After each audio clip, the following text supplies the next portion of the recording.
सृष्टि में दूसरे नंबर पर मौजूद हस्ती अपने दौर में किसी से भी पिछड़ना नहीं चाहती थी। वे एक सनकी और एक असुरक्षित इंसान थे जिन्हें बचपन में छोड़ दिया गया था। उन्होंने एक बार अपने सौतेले पिता को मारने और उनके घर को जलाने की धमकी दी थी। उन्हें तो नर्वस ब्रेकडाउन भी हो गया था। लेकिन फिर भी अगर पिछले 1000 साल पर नजर डालें तो इस इंसान की अहमियत को लेकर कोई शक नहीं है। ये थे सर आइजैक न्यूटन, आधुनिक विज्ञान के संस्थापक, गणित और फिजिक्स के उस्ताद। मुझे लगता है कि न्यूटन पिछली मिलेनियम के सबसे महान वैज्ञानिक थे। उनका रुतबा गलीलियो, डार्विन और आइंस्टाइन के बराबर था, लेकिन न्यूटन का असर इन सब से ज्यादा रहा। उन्होंने गणित, फिजिक्स और ब्रह्मांड को मिला दिया और हमें यह समझने में मदद की कि विज्ञान क्या कुछ कर सकता है। न्यूटन के बाद पृथ्वी पर जिंदगी का रंग बदल गया। अगर वो ना होते तो उन्होंने जो कुछ किया उसे हासिल करने में किसी और को 100 साल और लगते। आइजैक न्यूटन वॉल्सथॉर्प नामक ब्रिटिश देहाती कस्बे में पले बढ़े। उनकी जन्मजात प्रतिभा और उत्सुकता को शुरू से ही पहचान लिया गया। उन्होंने कैम्ब्रिज में पढ़ाई की, लेकिन जब 1660 के दशक में इंग्लैंड में ब्यूबॉनिक प्लेग फैला और शहरों को खाली कराया गया तो न्यूटन अपने घर वापस लौटे। बस यहीं से शुरुआत हुई। वो कैम्ब्रिज छोड़कर देहाती इलाके में चले गए, जहां उन्होंने ध्यान लगाना और गणित संबंधी तजुर्बे करने शुरू कर दिए। बस इसी दौरान उन्होंने गति के सिद्धांतों पर जबरदस्त काम किया। न्यूटन एक सेब के बागीचे में बैठे हुए थे कि उन्होंने एक सेब को पेड़ से टूटकर जमीन पर गिरते देखा। वे हैरान हो गए कि ये सीधा जमीन की तरफ क्यों आया। इस साधारण सी बात को आधार बनाकर उन्होंने ऐसे नियम बना डाले जो पृथ्वी के गुरुत्वाकर्षण, ग्रहों की परिक्रमा और नक्षत्रों की स्थिति को नियंत्रित करते हैं। वो शायद 20 से 30 साल की उम्र के बीच रहे होंगे जब उन्होंने अकेले ही ग्रेविटी, ऑप्टिक्स और मोशन के बारे में नियम बना डाले। ऐसा कोई अत्यंत प्रतिभाशाली इंसान ही कर सकता है।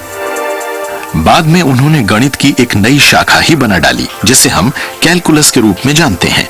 इंजीनियरिंग या फिजिक्स की कोई भी बड़ी समस्या न्यूटन के कैलकुलस के जरिए ही सुलझती है।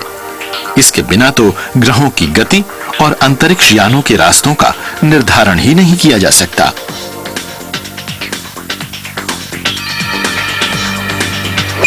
You guys are up there, and who's driving?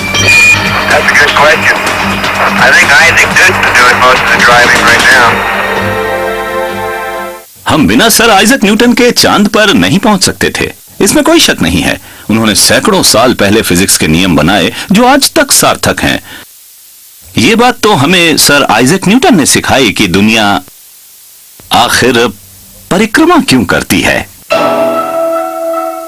उन्होंने बहुत ही शानदार काम किया।